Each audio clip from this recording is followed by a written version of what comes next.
एक पेड़ एक माह संकल्परे आज लंका राष्ट्रभाषा उच्चतर माध्यमिक विद्यालय अनुष्ठित करा होइसे विश्व परिवेश दिवस। राज्यर विभिन्न प्रांतर लगते हुजाई जिलार लंका चहर माझमजियात थका राष्ट्रभाषा उच्चतर माध्यमिक विद्यालय छात्र छात्री तथा शिक्षक शिक्षयित्रीসকলে उद्यापन करिले विश्व परिवेश दिवस। उक्त अनुष्ठाনত भाग लय हुजाई जिलार जिला उपायुक्त विद्युत विकास भागवतीर लगते विभागीय বিষয়ববীয়াসকল।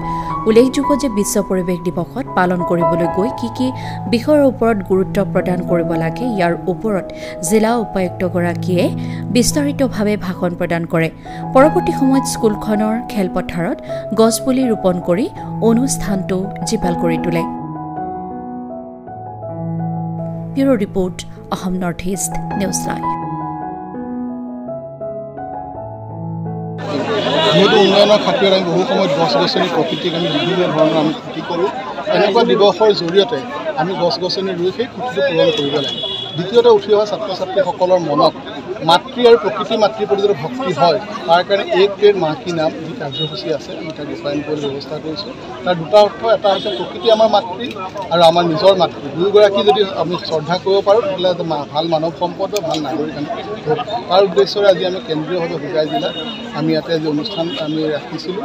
তাতে সকলো ছাত্ৰ ছাত্ৰী আহিছে, গণ্যমান্য ব্যক্তিসকলে বৃক্ষৰোপণ কৰা হৈছে ইতিমধ্যে, আৰু মই আশা ৰাখোঁ ই এক ভাল বাৰ্তা আমাৰ গোটেই জিলাখনলৈ যাব। জিলাখনৰ অন্যান্য স্কুলবিলাকত ইতিমধ্যে বৃক্ষৰোপণ আৰম্ভ হ'ব। প্লাষ্টিকৰ বিষয়ে আপুনি কিবা এটা কৈছে? তৃতীয় কথা, এইবাৰ যিটো থিম আছিলে আমাৰ প্লাষ্টিক বৰ্জন, আমি তাৰ কাৰণে ইতিমধ্যে বাটৰ নাটৰ ব্যৱস্থা কৰিছোঁ সকলো সজাগ কৰিবৰ কাৰণে। আপুনি গছ কটাটো যেনেকুৱা অপৰাধ, তাতকৈ বেছি ডাঙৰ অপৰাধ হৈছে আমি প্লাষ্টিক ব্যৱহাৰ কৰাটো।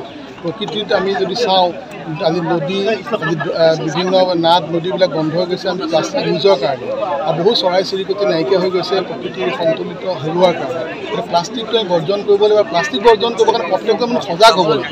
আমি বজাৰলৈ যাওঁতে জোতৰ মোনা এটা লৈ যোৱা, আমি কাৰোবাৰ ঘৰলৈ যাওঁতে কিবা এটা এনেকুৱা লৈ যাব লাগিব যিটো বস্তুৰ আজি মানুহৰ অপকাৰ নহয়। গতিকে সেই আজি মুখ্যতম উদ্দেশ্য আছিল যে প্লাষ্টিক বৰ্জনৰ ওপৰত ছাত্ৰ ছাত্ৰীক সজাগ কৰা, ৰাইজক সজাগ কৰা, আমি এই ব্যৱস্থা লৈছোঁ। वो उनका जो हुआ 1972 से वो घोषित किया गया और 1973 से वो विश्व में पर्यावरण दिवस को रूप में मनाया जाता है। और प्लास्टिक जो पोल्यूशन है उसको खत्म करना है जैसे भी। और जो पेड़ पौधा से हम लोग ऑक्सीजन लेते हैं, पेड़ पौधा ऑक्सीजन है जो हम लोग कार्बन डाइऑक्साइड छोड़ते हैं वो ऑक्सीजन देते हैं। पेड़ पौधा है जो पेड़ पौधा हमारे धरती में जो है हर जगह पेड़ पौधा लगाना चाहिए।